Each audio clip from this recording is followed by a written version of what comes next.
নজর রাখবো পরবর্তী সংবাদে। লোকসভার আগে ফের একবার প্রদ্যুৎ কিশোর দেববর্মনের চাপে রাজনীতি।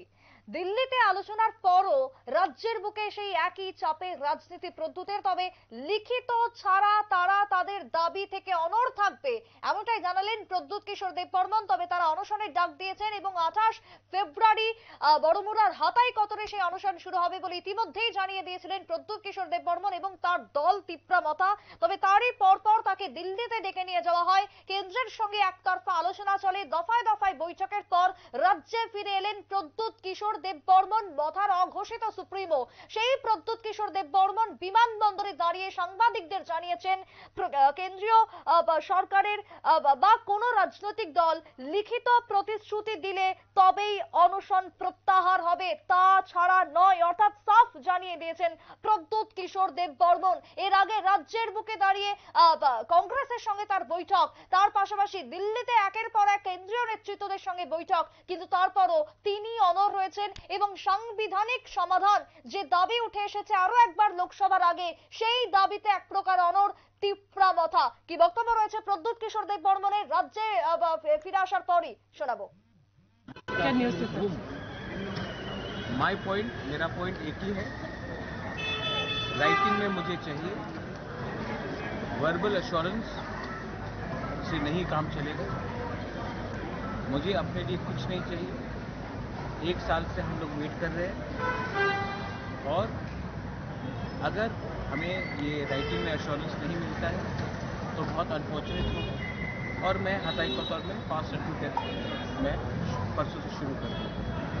गवर्नमेंट ऑफ इंडिया ने मुझे कहा है कि वो लोग सोच रहे हैं, लेकिन जब तक मुझे राइटिंग में नहीं मिलता है मैं अपने लोगों को गुमराह करके झूठ नहीं बोल सकता हूँ।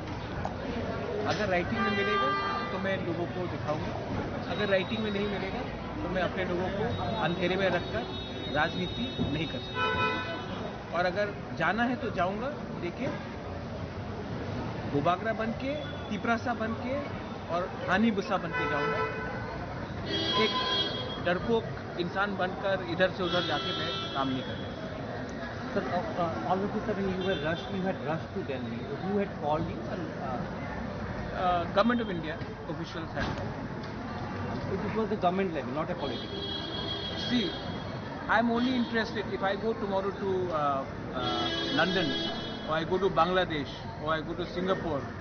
Who will issue the passport? The government of India, not a political party.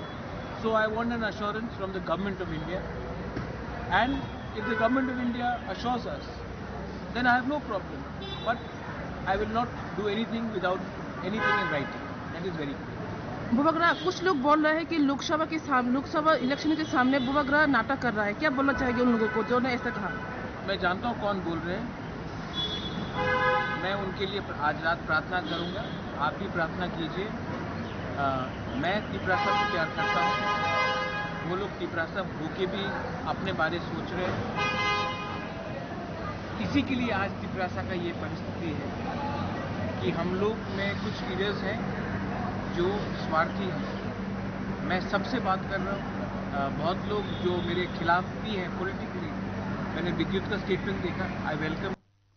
Pradyut কিশোর দেববর্মনের বক্তব্য আপনারা শুনলেন। বিমানবন্দরে নামার পরই তিনি জানিয়েছেন যে লিখিত দিলে তবেই তারা সরে আসবেন তাদের দাবি থেকে। কথা বলবো বার্তা সম্পাদক দেবব্রত চক্রবর্তী, জুড়ে গেছেন টেলিফোন লাইনে। দেবব্রত দা, তিপ্রামথার অঘোষিত সুপ্রিমো প্রদ্যুৎ কিশোর দেববর্মন, তিনি 2023-এর বিধানসভা নির্বাচনের আগে ঠিক যেমনটা বলেছিলেন যে লিখিত দাবি তাদের চাই, তবেই তারা মানবেন। 24-এর আগেও ঠিক একই বক্তব্য দিল্লি থেকে ফিরে আসার পর। কি বলবে?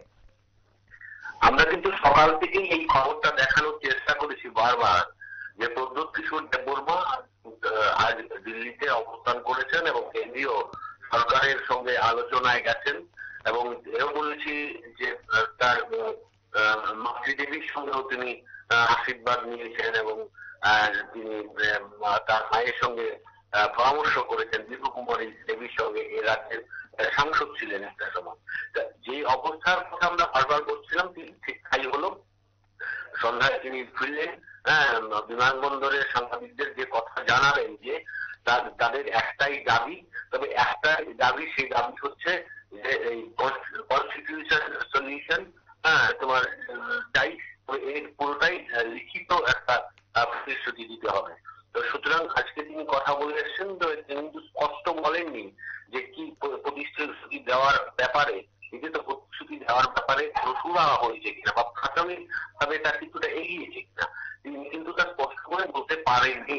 তবে এই ক্ষেত্রে রাজনৈতিক বিশেষজ্ঞ মহলের খবর এবং আমাদের সূত্রের খবর সেভাবে তিনি এবারও কিন্তু আমল পেলেন না, যে কারণে তিনি আবার ক্ষুব্ধ হয়ে এলেন এবং তিনি পরিষ্কার জানিয়ে দিলেন যদি লিখিত প্রতিশ্রুতি না দেওয়া হয় তবে 28 ফেব্রুয়ারি থেকে হাতাই কদরে আমৃত্যু অনশনে যাবেন।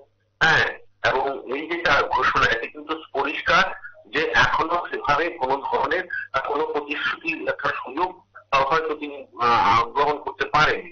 এই অবস্থায় এটা পরিষ্কার হয়ে গেল যে আগামী এ পর্যন্ত পরিষ্কার যে আগামী 28 ফেব্রুয়ারি থেকে হতাই কদরে অনশনের আন্দোলনের যে ঘোষণা, এটা কিন্তু কার্যকর করতে হচ্ছে। তবে একটা কথা কি, হঠাৎ কেন এই ঠিক ভোটের আগে হঠাৎ কেন এই আন্দোলন, হ্যাঁ, এবং তারা সম্ভবত 3 মার্চ একটা কুমলুমে একটা জমায়েত করবেন। এতে ত্রিপুরা মথার যিনি সভাপতি আছেন বর্তমান বিজয় কুমার রাখল, তিনি ঘোষণা দিয়েছেন ওখানে তারা 50,000 জমায়েত করবেন। তো এই ভোটের আগে হঠাৎ কেন এই জমায়েত, এত উৎসাহ?